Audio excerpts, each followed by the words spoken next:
Les projecteurs n'avaient pas encore atteint toute leur puissance que l'atmosphère du studio semblait déjà chargée d'électricité. Quelque chose d'invisible, de presque brutal, flottait dans l'air. Le public le sentait sans pouvoir l'expliquer. Ce soir-là, il ne s'agissait pas seulement d'une émission prestigieuse, ni d'une simple rencontre entre deux célébrités adulées dans des univers opposés. Ce soir-là, deux conceptions du pouvoir allaient se heurter en direct. D'un côté, Clint Eastwood, silhouette droite, visage fermé, regard bassier, cette présence rare des hommes qui n'ont plus rien à prouver et dont chaque silence pèse plus lourd qu'un discours. De l'autre, Elon Musk, brillant, rapide, insaisissable, assis avec cette assurance nerveuse des hommes qui ont passé leur vie à imposer leur rythme au monde entier. Lorsque les caméras commencèrent à enregistrer, un tonnerre d'applaudissements secoua la salle. Le présentateur, sourire tendu, savourait déjà l'instant. Il avait devant lui un duel d'icônes, Hollywood face à la technologie, l'ancien monde face au futur. Il lança la conversation avec aisance, presque avec fierté. Il parla de réussite, d'ambition, de courage, du rêve américain, de ces hommes capables de laisser derrière eux des traces que le temps lui-même a du mal à effacer. Puis il posa la question qui semblait inoffensive, presque classique. « Qu'est-ce qui pousse encore deux hommes comme vous à vouloir aller plus loin que tout le monde ?» Elon fut le premier à répondre. Il esquissa ce sourire bien connu, celui d'un homme qui sait que la salle l'écoute avant même qu'il ouvre la bouche. Il parla de progrès, de conquête, de nécessité de bousculer les limites. Il affirma que le monde n'avait jamais avancé grâce aux prudents, mais grâce à ceux qui acceptaient de déranger, de choquer, de casser les lignes établies. Sa voix était fluide, tranchante, parfaitement maîtrisée. Le public hochait la tête, séduit par l'énergie qu'il dégageait. Tout semblait lui appartenir. Même le silence semblait se ranger à ses côtés. Et pourtant, au bout de quelques phrases, Clint Eastwood leva lentement les yeux vers lui. Ce simple mouvement fit vaciller l'ambiance. C'était infime, presque rien. Mais dans ce regard, il y avait une gravité que les rires de la salle n'osaient plus traverser. Clint attendit qu'Elon termine. Il ne se pressa pas. Il laissa ses mots retomber, comme s'il voulait mesurer non leur éclat, mais leur poids réel. Puis il parla. Sa voix était calme, basse, presque usée par le temps, mais chaque mot frappait comme un coup sec. « Le progrès est une belle chose, tant qu'il n'écrase pas ceux qui l'ont rendu possible. » Le silence fut immédiat. Ce n'était plus le silence poli d'une émission élégante. C'était un silence plus dense, plus froid, presque inquiet. Le sourire d'Elon se figea un très court instant, avant de revenir, plus mince, plus tendu. Le présentateur, sentant le changement brutal dans la salle, tenta de conserver un ton léger. Mais il était déjà trop tard. Quelque chose venait de s'ouvrir entre les deux hommes.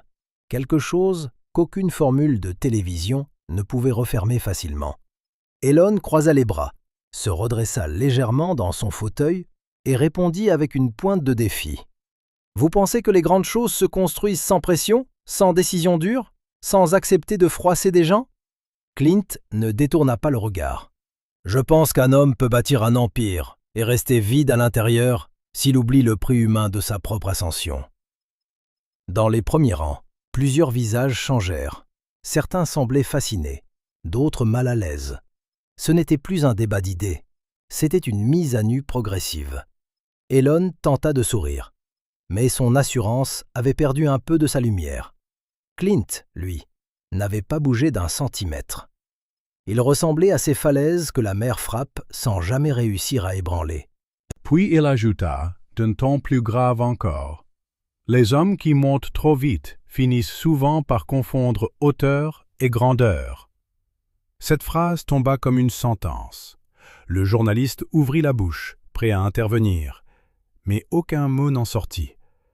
Même lui comprenait désormais qu'il ne contrôlait plus l'émission. Elon fixa Clint avec plus d'intensité, comme s'il cherchait à deviner jusqu'où il comptait aller. Mais Clint ne clignait presque pas. Il continuait d'observer, patient, implacable, comme s'il voyait déjà la faille derrière l'armure. Et le plus troublant, c'est que la soirée n'avait pas encore vraiment commencé. Elon laissa échapper un rire bref, contrôlé, mais il sonnait désormais comme une défense, non comme une preuve de domination. Il s'appuya contre le dossier de son fauteuil, croisa une jambe, releva légèrement le menton et tenta de reprendre à la salle ce qu'elle commençait à lui retirer, son ascendant. « Le monde n'a jamais été changé par des hommes qui demandaient la permission, » dit-il, avec cette netteté presque coupante qui avait fait sa force depuis le début. Il parla alors avec plus de feu encore, évoquant les industries figées, les habitudes brisées, les paris que personne n'aurait osé faire avant lui. Ses mots glissaient vite, s'enchaînaient avec une précision redoutable, et pendant quelques instants, on pouvait presque croire qu'il venait de retourner la situation. Quelques têtes hochèrent dans le public. 2 ou 3 applaudissements isolés éclatèrent même avant de mourir aussitôt, comme si la salle refusait de se laisser convaincre trop vite. Parce qu'en face, Clint Eastwood ne bougeait toujours pas. Il écoutait sans impatience, sans ironie visible, avec cette immobilité lourde des hommes qui savent que le moment décisif vient toujours après l'excès de confiance. Lorsqu'Elon termina, persuadé d'avoir replacé le débat sur le terrain de la grandeur et du courage, Clint inclina lentement la tête. Son visage restait fermé, mais dans ses yeux passait quelque chose de plus sombre, de plus personnel. « Être audacieux n'excuse pas tout, » répondit-il enfin.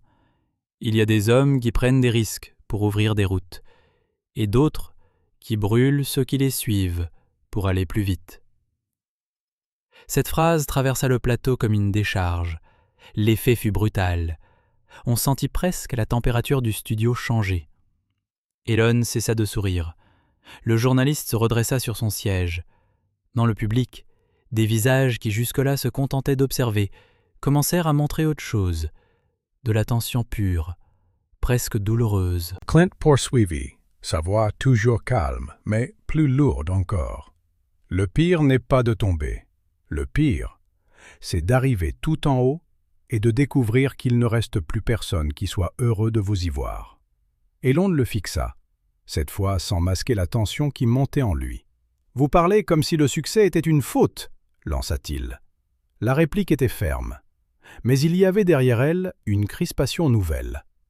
Clint secoua légèrement la tête. « Non, je parle du moment où un homme confond sa mission avec son ego. » Personne ne respirait normalement dans la salle. Chaque mot semblait désormais ouvrir une couche plus profonde de l'affrontement. Elon posa ses 2 mains sur les accoudoirs et se pencha vers l'avant. « Vous ne construisez rien de grand sans exiger l'impossible. Vous croyez que les gens veulent vraiment être ménagés ? Ils veulent faire partie de quelque chose qui dépasse leur petite vie. » Cette fois, il n'y avait plus d'élégance dans sa voix. Juste une conviction dure, presque nerveuse, comme si la question le touchait bien plus qu'il ne voulait l'admettre. Clint ne répondit pas tout de suite. Il laissa le silence travailler, s'installer, appuyer là où les mots avaient déjà commencé à faire mal. Puis, il prit la parole avec une lenteur terrible. Exiger le meilleur d'un homme n'est pas le détruire.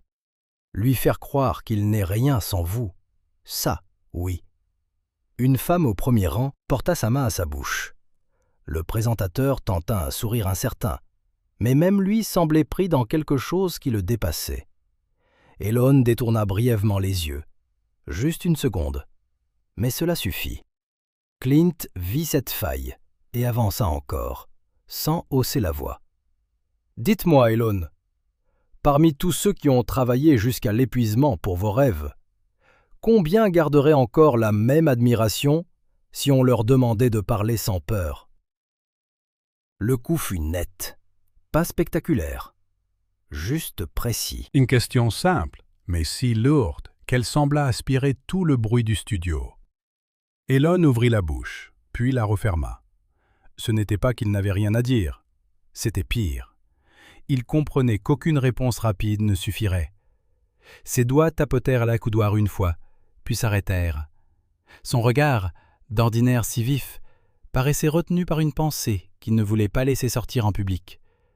Le journaliste essaya d'intervenir, parlant d'innovation, de leadership, de visions opposées.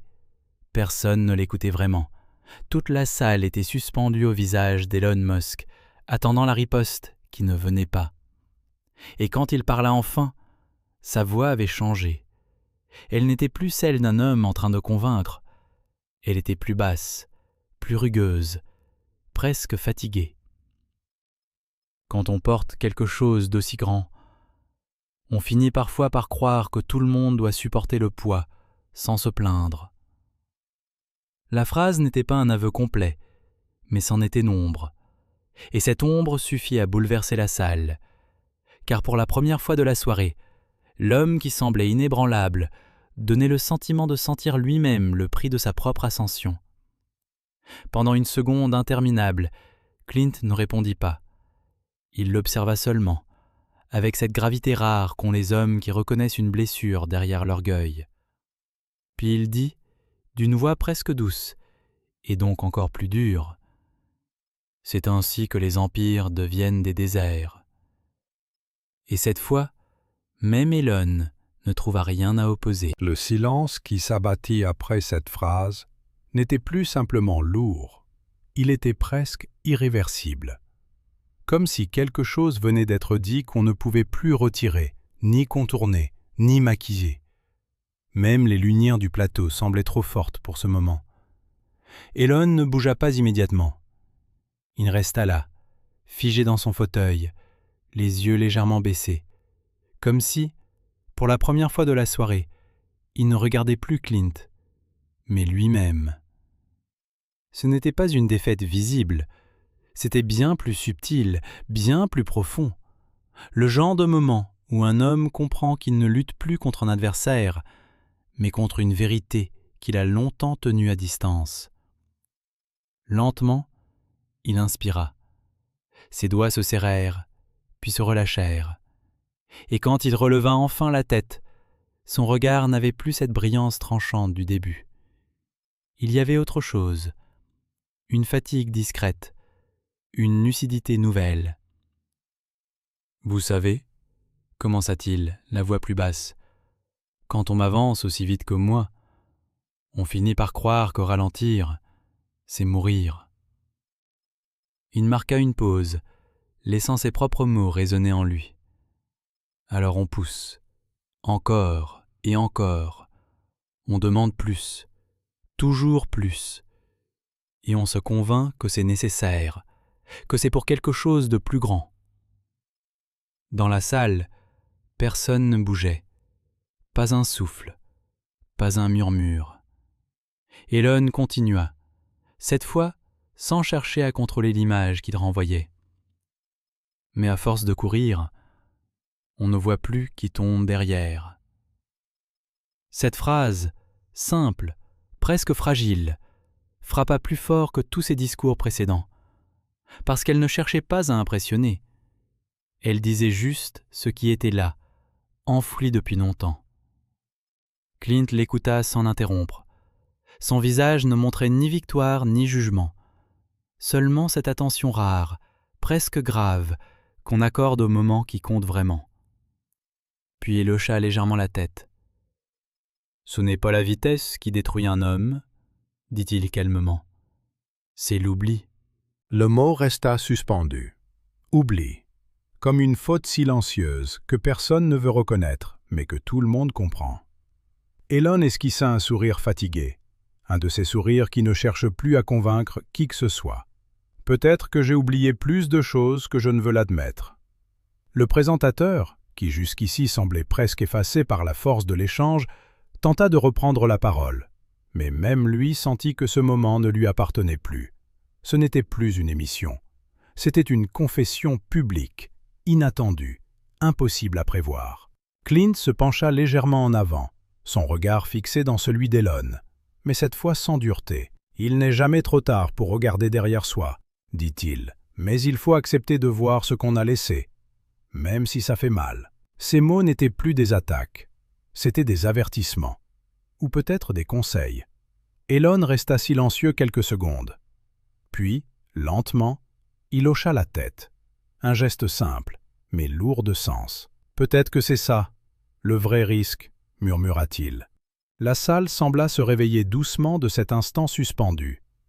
D'abord quelques applaudissements hésitants, puis d'autres.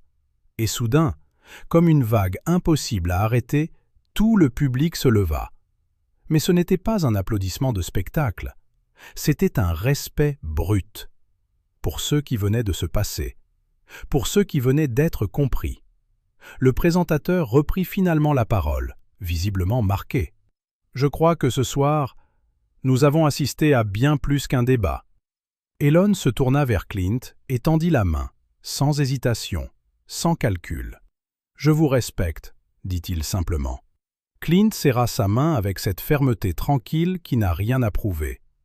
Et dans ce geste, il n'y avait ni vainqueur ni perdant. Juste deux hommes qui, pour un instant, avaient cessé de jouer un rôle. Lorsque les caméras s'éteignirent, la salle resta étrangement silencieuse quelques secondes de plus. Comme si personne ne voulait vraiment briser ce qui venait d'être construit. Parce qu'au fond, chacun venait de comprendre une chose simple, mais impossible à ignorer désormais. Le succès n'est pas seulement une question de hauteur. C'est une question de ceux qui sont encore là quand on s'arrête enfin de courir.